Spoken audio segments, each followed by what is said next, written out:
et s'est dirigé directement vers moi. Tout cela s'est produit en 3 minutes. Lorsque l'ange est arrivé là où je me trouvais, il m'a appelé par mon nom et m'a dit de le suivre, ce que j'ai fait sans tarder.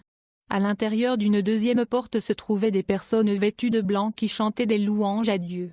Je voulais m'arrêter pour les écouter la belle mélodie du chant que j'entendais, mais je ne pouvais pas, car l'ange m'empêchait de m'arrêter et de le suivre. Puis nous sommes entrés dans un autre bâtiment, qui ressemblait plus à un mini-entrepôt, où 13 personnes étaient assises d'un côté d'une table faisant face à ce qui ressemblait à un mur. Je n'ai pu y reconnaître qu'une seule personne parmi ceux qui étaient assis, Jésus-Christ, et il m'a dit, « Mon fils, tu es le bienvenu. Nous t'attendions. Viens t'asseoir. » Je suis donc descendu m'asseoir sur le seul siège libre à côté de lui. Jésus m'a alors dit, « Kingsley, je t'ai ramené ici pour te faire savoir que le temps de mon retour sur la terre ne se compte plus en années, ni en mois, ni en semaines, ni en jours, ni en heures, car 1000 ans sont comme un jour, mais j'ai moins de 30 minutes pour revenir dans le monde. » Ces 12 personnes que tu vois ici représentent les 12 tribus d'Israël, bien sûr Israël est le bien-aimé de Dieu, et moi, Jésus se référant à lui-même, je représente l'Église que j'ai rachetée par mon sang. Et toi Kingsley, tu te représentes toi-même en ce moment dans cette réunion. Jésus m'a dit, nous étions ici pour discuter de la question concernant les élus de Christ, et comment les garder en protégés jusqu'à ce qu'ils retournent finalement à la maison. Soudain, ce que je pensais être un mur s'est avéré être un écran et a affiché quelques mots que je ne pouvais pas comprendre. J'ai aussi remarqué que des larmes coulaient sur les joues de Jésus, et j'étais touché. Où sont ceux pour lesquels je suis allé mourir sur la croix? Il a demandé. Où sont mes bien-aimés? Où est mon Église? Aucun des anges ne pouvait répondre à cette question, et moi non plus, je pleurais si abondamment. Ont-ils oublié que je vais encore revenir? Cela veut-il que mon travail aura été en vain? Ont-ils oublié que mon temps est très très court? Où sont mes bergers? Où sont mes brebis? Il continuait à pleurer. Tout à coup, il s'est tourné vers moi avec colère. Kingsley, où es-tu? Tu joues avec ce que j'ai remis entre tes mains. Les 2 messages que je t'ai donnés précédemment, tu ne les utilises pas très bien. Je vais te détruire. Tu crois que je joue avec toi? Quand je me lèverai pour te juger, je ne t'épargnerai pas parce que tu t'associes à des pécheurs. Tu es devenu ami avec des gens qui désobéissent à mes commandements, y compris des ministres et d'autres chrétiens. Ne vous mettez pas avec les infidèles sous un joug étranger. Car quel rapport y a-t-il entre la justice et l'iniquité? Ou qu'y a-t-il de commun entre la lumière et les ténèbres? Tu regardes au visage des personnes et tu considères ce qu'ils pourraient penser de toi et ce qu'ils pourraient ressentir à ton égard alors que tu ne devrais pas le faire. Tu es une déception pour moi.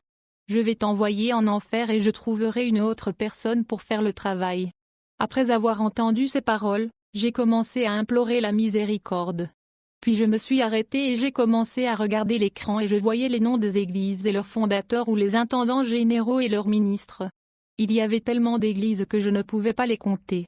Puis on m'a remis un livre qui, m'a-t-on dit, contenait les noms des serviteurs fidèles et obéissants de Dieu. Ne divulguez pas leurs noms, m'a-t-on prévenu, puisqu'ils sont encore vivants, ils ne sont pas encore morts. Les personnes ont commencé à apparaître l'une après l'autre sur l'écran.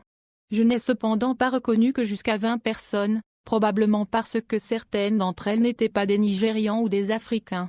Ils étaient très peu nombreux. Je me demandais comment était-il possible que dans le monde entier on ne puisse pas avoir jusqu'à 1000 fidèles serviteurs de Dieu tout au plus? Si, par exemple, il y a 2,1 milliards de chrétiens pratiquants et probablement 100 millions de chrétiens nés de nouveau, 4%, comment se fait-il qu'il n'y ait pas encore 0,01% de ce nombre?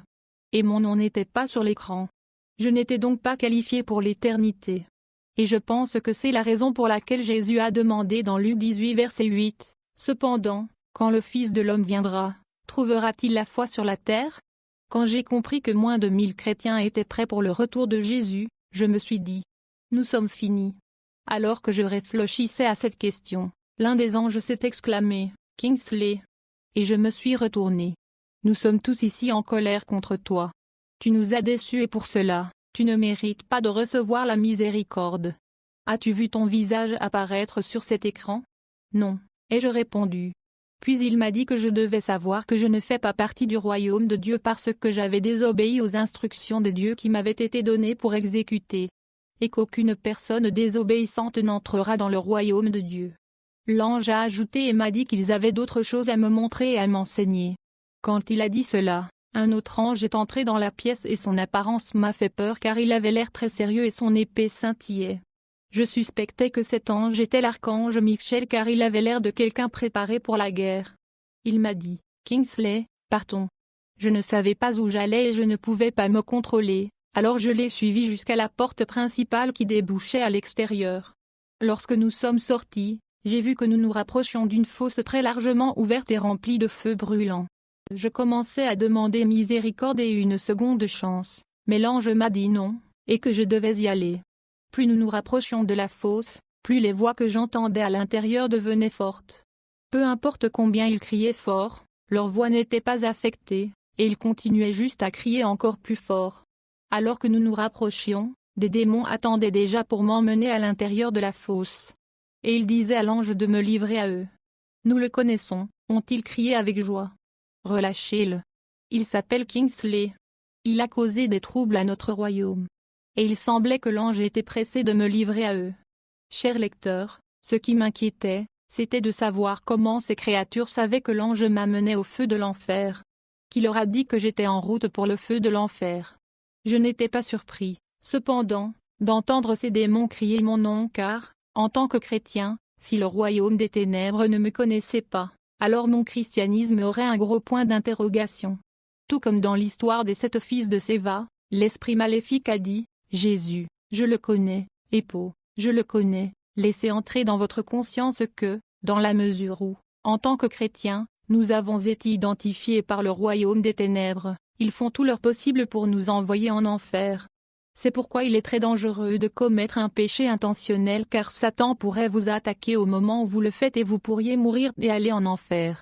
La Bible dit dans 2 Timothée 2:19. Néanmoins, le fondement de Dieu est solide, avec ce sceau, le Seigneur connaît ceux qui lui appartiennent. Et que tous ceux qui invoquent le nom du Christ s'éloignent d'elle. Iniquité.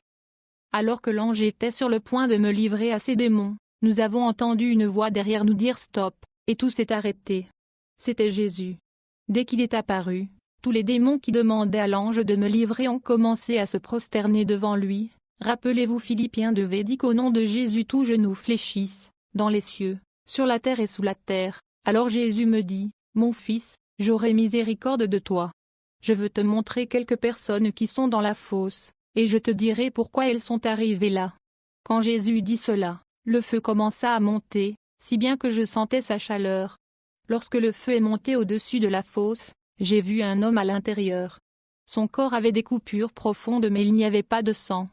Si vous voyez l'aspect de cet homme, vous aurez pitié de lui et continuerez à prier pour avoir la grâce d'échapper à ce feu. Cet homme n'a pas été sorti du feu, mais il pleurait et criait à cause de la souffrance qu'il ressentait dans le feu. Alors que je regardais l'homme dans le feu, Jésus m'a dit, « Cet homme est ici parce que je lui ai dit de libérer son véhicule pour l'évangélisation dans son église et il a refusé. » Il ne savait pas que tout ce qu'il avait lui avait été donné par Dieu. Il pensait que la prophétie qui lui demandait de donner à son église ce véhicule particulier pour l'évangélisation était fausse. Il a vu cela comme une ruse pour lui prendre sa voiture, mais il ne savait pas que c'était Dieu qui parlait à travers la personne qui avait donné la prophétie. Et en plus, il était toujours à l'étroit. Il n'aimait pas aider les gens dans le besoin. Cet homme a refusé de m'obéir et par la conséquent, il est allé en enfer. Aucune personne désobéissante n'héritera de mon royaume, a conclu Jésus. Moins d'une minute plus tard, une autre femme a été amenée à la surface. En regardant la femme, Jésus m'a dit, « On a demandé à cette femme de nettoyer l'église et elle l'a fait, jusqu'au moment où elle a arrêté de nettoyer parce que quelqu'un l'a insultée. Elle a désobéi, et c'est pourquoi elle est ici. » Plus tard, un jeune garçon a été amené. Quand je l'ai regardé, je l'ai reconnu. C'était Tushi, c'était mon ami. Il était mort il y a quelques années de cela. Je me souviens qu'il est mort quelques jours après que je lui ai prêché de se repentir, mais il a refusé et m'a dit qu'il devait profiter des jours de sa jeunesse. Souviens-toi maintenant de ton Créateur, dans les jours de ta jeunesse. Ecclésiaste 12 verset 1. Juste au moment où je voulais crier son nom avec étonnement, il m'a appelé en larmes, Uzo. C'est un diminutif de Uzoma qui est mon deuxième prénom. Alors Jésus m'a dit, ton ami m'a rejeté sur la terre, et je l'ai aussi rejeté de mon royaume. Jean 12:48. Ushi, tourmenté dans la flamme du feu, était très agité, des larmes coulaient sur ses joues. Uzo, s'il te plaît, j'ai besoin d'eau pour boire, j'ai très soif. S'il te plaît, aide-moi, implorait Ushi. Au moment même où il implorait, il a été ramené dans la fosse de feu. Une femme de l'église Deep Life finit en enfer pour avoir utilisé des fils élastiques pour attacher ses cheveux. Jésus m'a dit, sais-tu que tu conduis beaucoup de gens en enfer? Je lui ai demandé comment. Et il m'a répondu que chaque fois que les gens te demandent comment ils doivent garder leurs cheveux, tu leur dis de ne pas utiliser de laine ou de fil, mais qu'ils peuvent utiliser des fils élastiques. Ne sais-tu pas que le fil élastique sont aussi des accessoires pour cheveux? Ensuite, il m'a demandé de le suivre en enfer car il voulait me montrer quelque chose,